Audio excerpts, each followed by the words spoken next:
Out front now, Democratic Congressman Khanna. He sits on the House Oversight Committee. Congressman, it's good to have you with us tonight. All of this new reporting here, we heard from the ranking member on House Oversight earlier, saying that there was a major breakthrough in your investigation. What is that major breakthrough? Why? Erica, we have now seen documents of financial crimes that Epstein committed. And we now realize that Acosta had this information. It's not just that Epstein abused and raped young girls. He also was engaged in money laundering. And the reality is that Acosta never pursued this prosecution of Epstein. So the question is, what were these crimes?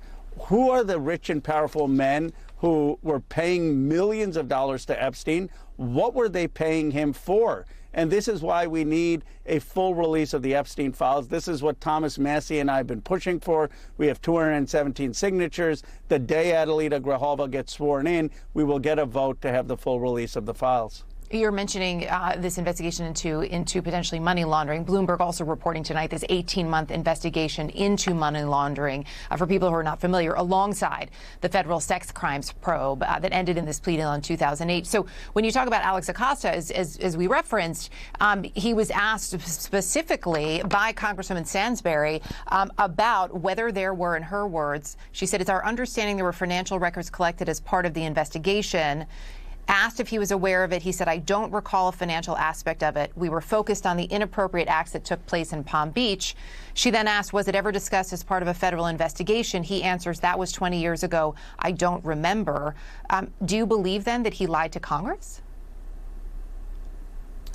Well, the evidence that's come out shows that obviously there was financial fraud, and that's what the judge unsealed. And so he's going to have to explain himself. But the issue here is honestly not Acosta. The issue is, why is the Trump administration protecting rich and powerful men who were providing millions of dollars to Jeffrey Epstein? First of all, what were they paying him for? This is someone who was running a sex abuse operation where there are over 1,000 victims. And why is it now that the Trump administration is hiding all of these files? Why don't they just release the files? So my concern is that a government has been protecting people who protected Epstein. I do want to point out Acosta's attorney did tell Bloomberg the existence of a financial probe would not be inconsistent with his statements to the committee, saying that, quote, back in 2006, the Southern District employed over 200 attorneys and at any given moment conducted countless investigations. Although Mr. Acosta approved the terms of the Epstein matter, he did not direct the investigation or any investigation for that matter. In terms of what we are learning here, in terms of your continued call for more of these documents, in the UK, what we are seeing happen with Prince Andrew being stripped of his title, being forced to move out of the royal residence. Amy Wallace, who's a co-author with Virginia Giuffre of her posthumous memoir, told CNN last night she hopes that that move in the UK will start a reckoning. Do you believe it could have an influence here on this side of the pond in terms of a potential reckoning, in terms of documents?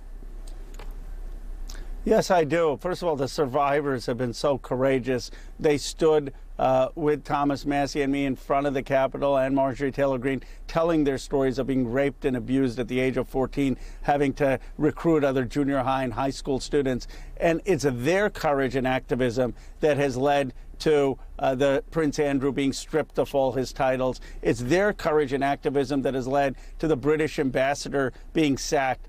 I believe that there are hundreds of other rich and powerful men who were involved either in the cover-up of Epstein's crimes, involved in the financial crimes, or actually involved in abusing young girls. And they need to face justice. And the day these Epstein files get released, they will face justice. We've already seen two people, Prince Andrews and the British ambassador, face justice. I believe dozens of more will face justice. This is a simple thing. We need to have a vote on Massie and my bill to release all the files. By the way, if it comes for a vote, if Johnson reopens Congress and we have a vote, I believe 50 to 60 Republicans would vote with this. It would be overwhelming, and we'd finally get these files. We'll be watching, waiting for that. But just to follow up on that point, J.P. Morgan Chase, of course, filing this report report alerting the U.S. government to these tens of millions of dollars of potentially suspicious transactions involving Epstein and others. In terms of the investigation into those transactions, what could that mean and the figures associated with them? Where would that stand? Well, we need to have them come before Congress. Senator Wyden has done an excellent job in tracking down some of the financial crimes.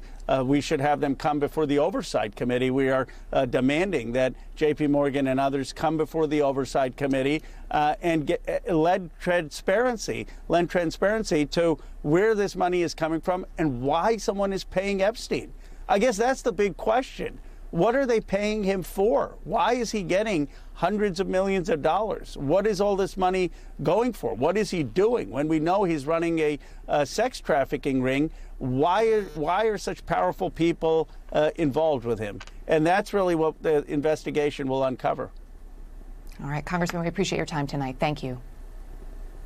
Thank you, Erica.